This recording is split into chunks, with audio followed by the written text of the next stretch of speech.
మొక్కలైనా చెట్లైనా గాలి వస్తే ఆ దిశలోనే కదులుతూ కనిపిస్తాయి. సొంతంగా ఏ మొక్క కదలదు.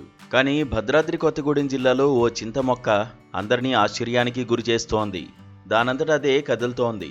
దాని చుట్టూ అదే తిరుగుతూ ముక్కున వేలేసుకునేలా చేస్తోంది.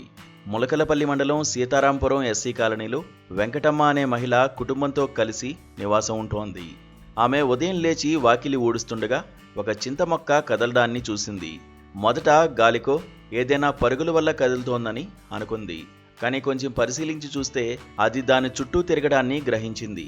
తన కుటుంబ సభ్యులకు విషయం చెప్పగా వారు వచ్చి చూసి ఆశ్చర్యపోయారు. గ్రామస్తులు కూడా తన చుట్టూ తాను తిరుగుతోన్న వింత చింత మొక్కను చూసి షాక్ అవుతున్నారు. మాది సీతారాంపురం గ్రామం, ములకలపల్లి మండలం. మా అక్క ఉదయాన్నే లేవగానే వాకలు ఊడ్చేటప్పుడు ఒక చింత మొక్క రౌండ్లో తిరగడం చూసి భయానికి గురై మమ్మల్ని అందరినీ పిలిపించి చూస్తే అవన్నీ పిచ్చి పిచ్చి మొక్కలను తీసి చూస్తే అది రౌండ్గా తిరుగుతుంది. తర్వాత మేము ఆందోళన గురై దయ్యమా దేవుడని మాకు తెలియదు. నా పేరు వెంకటమ్మ అండి.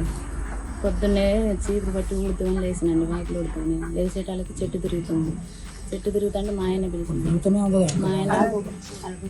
మా ఆయన పిలిస్తే మా ఆయనకైనా చెట్టు తిరుగుతుందని అన్నాడు. మా తమ్ముడికైనా పిలిచాడు. మా తమ్ముడికైనా చెట్టు తిరుగుతుంది అన్నాడు.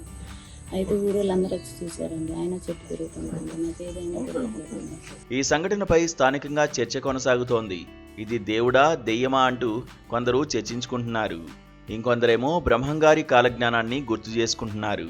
ప్రపంచం వినాశనం కావచ్చునేమో అంటూ అభిప్రాయపడుతున్నారు. ఏదేమైనా దానంతట అదే కదులుతోన్న ఈ విచిత్ర చింత మొక్క మాత్రం సోషల్ మీడియాలో వైరల్ అవుతోంది.